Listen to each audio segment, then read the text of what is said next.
తియ్యగా, పుల్లగా, కారంగా, ఘాటుగా ఉండే ఆంపన్ననైతే చూపిస్తున్నాను.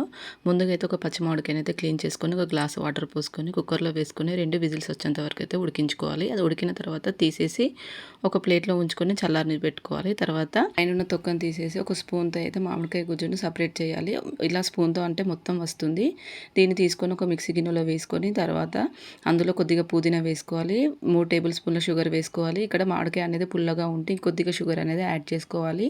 మీద మిరియాలు వేసుకోవాలి. ఒకవేళ మిరియాల పొడి ఉంటే హాఫ్ టేబుల్ స్పూన్ వేసుకోండి. వేయించిన జీలకర్ర పొడి half table spoon, half table spoon salt, half table spoon కారం వేసుకొని వాటర్ అనేది యాడ్ చేసుకోకుండా మెత్తగా మిక్సీ పట్టుకోవాలి. మిక్సీ పట్టుకున్న మామిడికాయ మిశ్రమాన్ని ఒక గ్లాస్లో 2 టేబుల్ స్పూన్లు వేసుకొని చల్లని వాటర్ అనేది యాడ్ చేసుకోవాలి. యాడ్ చేసుకున్న తర్వాత మొత్తాన్ని ఒకసారి మంచిగా మిక్స్ చేసుకొని ఐస్ క్యూబ్స్తో సర్వ్ చేసుకుంటే చల్లనే ఆంపన్న అయితే తయారైపోయింది.